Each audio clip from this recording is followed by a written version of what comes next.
Video, I would like to share with you the importance of investing. Now, when you are trying to invest in anything, it is very easy for you to want to get that instant result. You want to use your money that you have right now to do the things that you desire. And that conflicts with the intention of investing, because the goal of investing is really to put your money into something and you hope that over time that thing will grow or yield a certain return.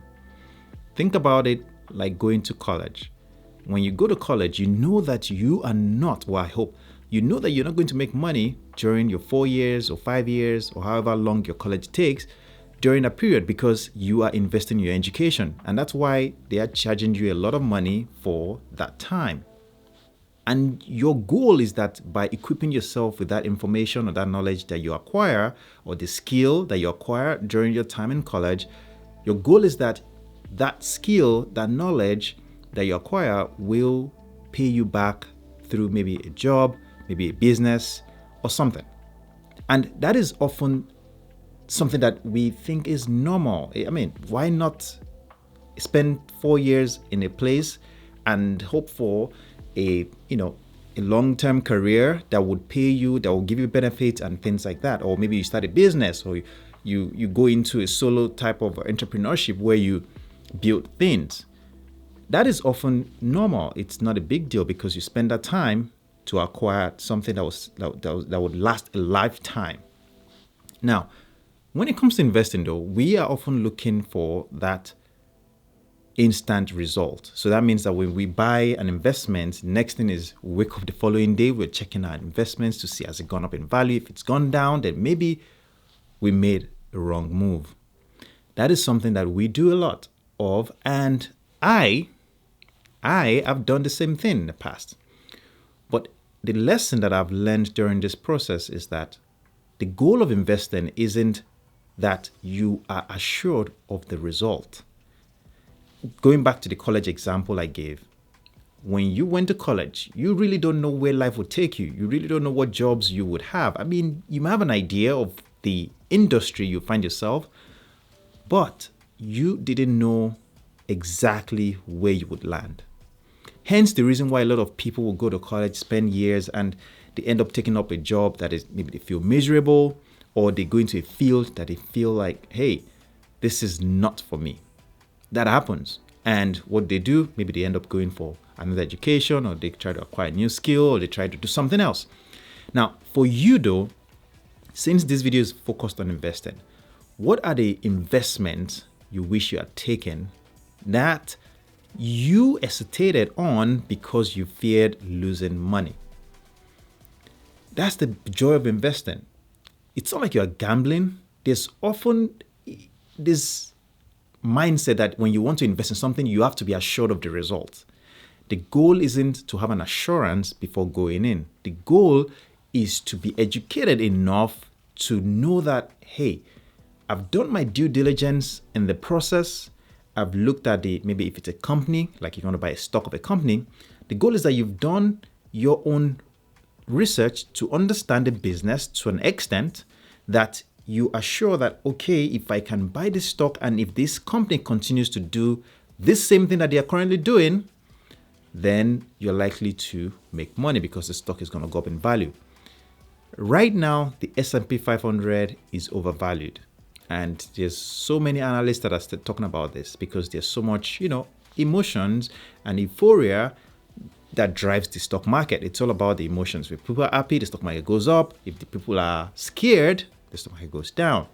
We know that the incoming president will try to maybe support cryptocurrencies and some type of investment, as a businessman that he is anyway. So the point here is, what are the fears you are having about taking up some investments, whether in cryptocurrencies or whether it's in the stock market itself? Like I said, the stock market is overvalued. And that means that if something goes wrong that isn't planned for in the market, the stock market has a long way down. It could be 40%, because just this year, the stock market, the S&P 500 is up, at least the S&P 500 ETF is up about 32% just this year. And what that means is that the market itself hasn't seen anything substantial to hold on to. The truth is, yes, the companies are still making money, but most of the money they're making is coming from cost cutting.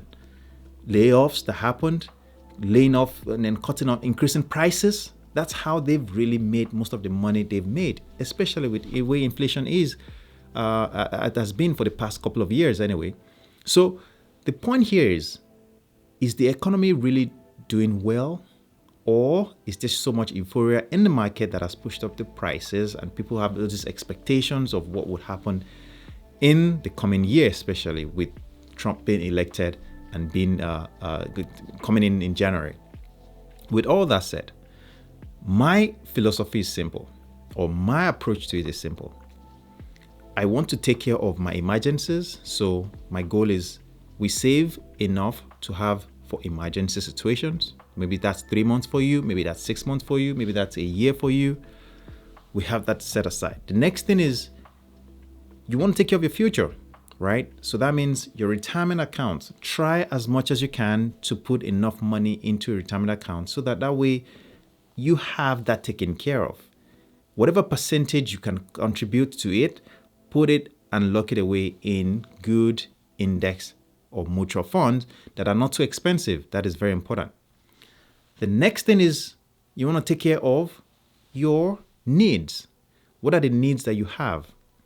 What are the needs that you have coming up? Do you need to maybe buy a house? Maybe you need to change your wardrobe. Maybe you need to buy something that you need that may be expensive, a car, a house, things like that nature. Maybe it's an education for a child. Whatever those needs may be, you need to start planning for those things as well. And that would require you put money aside on a regular basis. A percentage of your income goes into those buckets. Once those things are taken care of, then you need to be very aggressive and have no fear, because the stock market has proven over time that it continues to go up. Like I said, the S&P 500 is up 32%, crossed about 602. It's at the closing on Friday. It's about 602 points up so far this year. And yes, it may go down, it may go up, it may go down, it may go up, but over time, it's done well. And what do you want to do? Find good companies that you believe in long term, put a percentage of your money into them. If you are too worried or scared of putting your money into specific ETFs or specific companies, rather, instead of ETFs, instead of specific companies, maybe you put your money into ETFs, exchange traded funds. If you are able, maybe you have a chunk of money, maybe you can buy index funds. Those usually can come in at an extra cost to get into them.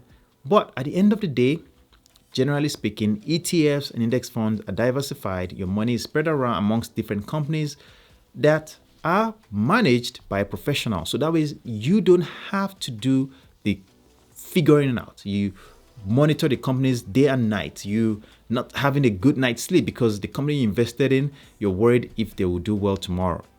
Those things will be removed or eliminated by you investing in ETFs, mutual funds, index funds. Now, if you believe in a specific company, know that you can invest in it, but minimize the amount of money that you put into such, because you just don't know. So if it's a certain amount of money you want to risk, that you know that if this money goes to zero, for example, you're willing to take the loss and it's not going to hurt your long-term goals, then sure, put some money into such companies and see it do well. I've taken some, I don't know if I should call it risks, but to be honest, most of the money that I've put into these companies haven't been something that I know that are not amounts that would hurt me if they didn't perform well. But an example is Palantir. It's been doing well so far. For those of you that are maybe aware of this company, it's done really well. Things like Kroger, that's another one. Grocery stores, Walmart is another one that has done well. That, they're not really the hype companies like Nvidia, Facebook, or Tesla. But these companies have done well just by putting a bit of money here and there into them. So I just want to encourage you to put your fear aside. Take care of the important things. Once the important things are taken care of, then you don't have to worry about investing. Because the reason why you're probably scared of investing is because you're trying to chase the hot thing, and you're trying by putting in the most money that you have that you know that you can't afford to lose. You're trying to put it into this thing and you are banking on it working out. And if it doesn't work out, you know that you're screwed. That's why you have fear. So conquer your fear, take care of the important things, then invest. And I'm sure that you will have peace of mind knowing that important things have been taken care of. Just wanted to encourage you. Have a great day, and I'll see you in the next one.